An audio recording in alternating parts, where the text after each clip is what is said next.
Bonjour, dans cette vidéo nous allons parler de la génioplastie, c'est l'intervention qui permet de sculpter le menton par une diminution ou par une augmentation.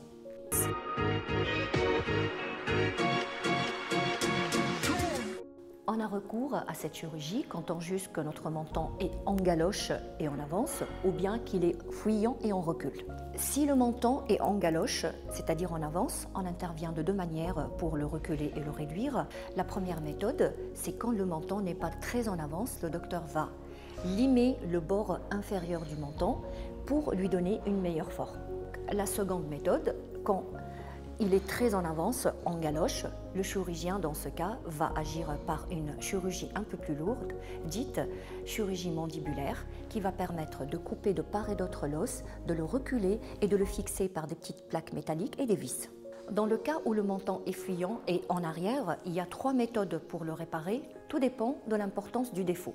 Généralement, cette chirurgie s'associe à une rhinoplastie, ça s'appelle une profiloplastie, elle permet de corriger tout le profil, le nez et le menton. Le menton n'est pas très fuyant, le chirurgien va intervenir par mettre un petit implant dans une loge qu'il va créer au niveau de l'os et qui sera caché par la graisse, le muscle et la peau.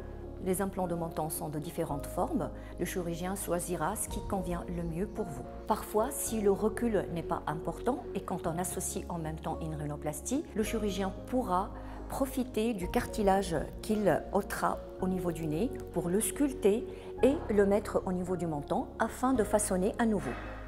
La troisième méthode, quand le menton est très en recul, le chirurgien va effectuer une intervention un peu plus lourde. Il s'agit d'une ostéotomie d'avancement. Il va couper l'os de part et d'autre du menton, l'avancer et puis le fixer par des plaques métalliques et des vis. Cette intervention se fait sous anesthésie générale. On se présente le jour J à jeun. Elle se fait en ambulatoire ou nécessite une hospitalisation d'un jour jusqu'à 3 jours. Tout dépend de l'importance de l'intervention. Il faudrait aussi préciser que quel que soit le cas de figure, il n'y a pratiquement pas de douleur. Elles sont très bien maîtrisées par la prise d'antalgiques et d'antibiotiques. Dans les cas d'ostéotomie, que ce soit d'avancement ou de recul, peut-être qu'il y aura des drains qui permettront d'empêcher l'apparition d'hématomes. Comme dans toutes les chirurgies, il est conseillé une cure d'arnica pour minimiser l'apparition des bleus, des gonflements et des œdèmes. Il est également conseillé d'éviter aspirine et dérivés 2 semaines avant l'intervention. Parfois, et selon le cas, un bandage compressif sera mis en place pendant 3 à 5 jours. C'est une intervention qui apporte un embellissement spectaculaire.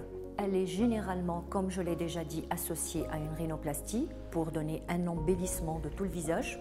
Le résultat, on le voit tout de suite. Par ailleurs, les transformations les plus subtiles attendront 3 mois. J'espère que je vous ai éclairé. Si vous avez besoin de savoir un peu plus, n'hésitez pas à nous écrire à l'adresse qui s'affiche en bas de l'écran. Nos spécialistes chirurgiens esthétiques vous apporteront les réponses que vous désirez.